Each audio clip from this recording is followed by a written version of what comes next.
Hey, Brian Wall here with worshiptutorials.com. Today is a lesson on capos. So, what is a capo? How does a capo work? What the heck can you do with a capo? Why does every single song that it seems like a worship leader on acoustic guitar plays, why do they always use a capo? So hopefully, I'm actually going to do a series of lessons on capos, and hopefully this will help answer some questions for you. I'm going to try and break it down piece by piece on what capos are, how to use them. So first of all, this is a capo. Now, this is a capo, this is a Planet Waves capo. You can see it's capos, you get capos that work in various ways, but basically the idea of a capo is that there's this one long bar that clamps onto the neck of your guitar. But before I explain what a capo does, it will be useful to talk about just how a guitar is put together. So a couple things that you need to know about the guitar. Obviously, you know that these are the strings. There are typically 6, sometimes 12, depending on the kind of guitar that you're playing. But a few things that you'll also need to know about how the guitar works is this whole piece right here is called the bridge, and the part that the string lays across is called the saddle. So basically your string touches that saddle, and then the next thing that it touches up here at the top by the neck is called the nut. So the string hits the saddle and the nut, and the amount of space between those two things determines what pitch that string rings out at, also the thickness of the string. So for example, this top string on the guitar, the thickest one, is the E string. When it's in tune and you play it, that is an E. And that is determined by how thick the string is and how tight it's pulled and the distance between the nut and the saddle. Now, when you fret the E string on the first fret, it moves up 1/2 step. So from E up 1/2 step is F.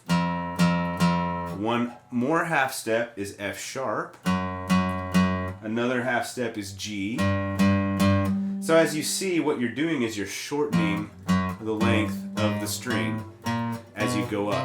And as the string gets shorter, the pitch gets higher.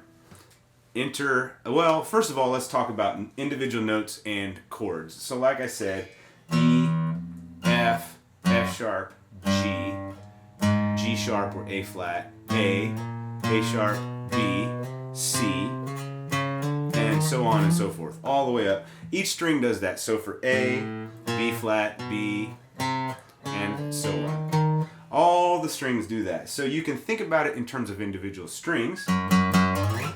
You can also think about it in terms of chords. So for the sake of this experiment or this exercise, I'm going to use an E chord, which standard E is like this. Now this nut acts as a sort of a bar. All the strings are fretted here on the 0 fret, if you think about it that way. Now when you move this up and put your finger down, your finger acts as that nut. So that's an F. You go up one more, F sharp, you go up another one, G, A, B flat, B. It goes all the way up. I have a lesson on bar chords that sort of explains this, but for the sake of a capo and how capo works, think of a capo as moving the nut up the fretboard. So here we have a capo. Now, I'm going to play that same chord, E, open E. Now, if I put the capo on the first fret, essentially what I have done is I have moved the nut of the guitar up 1 fret, and it even looks like a nut because all the strings are now stopped right there. So when I play the same E, it's actually up 1/2 step, so that becomes an F.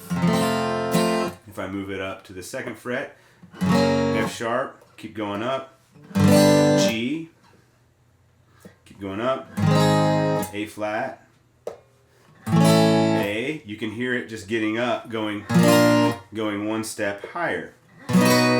So that is all that a capo really does, is it shortens the length of every single string, and it acts like moving the nut up on the fretboard and makes everything higher.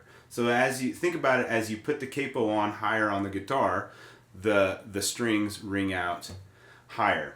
So that's it. That's basically what a capo does, why a capo does what it does. Stay tuned for the next lessons where I'll explain how to know when to use a capo in what situations, how to change keys, all that kind of good stuff. But I hope this is helpful in just figuring out what the heck is a capo, how does it work. Stay tuned. Got more lessons in the capo series coming. We'll see you soon. Make sure you head over to worshiptutorials.com where you can see all of these lessons, and they're all laid out. You can go one by one. You can see how everything works, and we have a ton of resources for you there. We'll see you soon. Bye.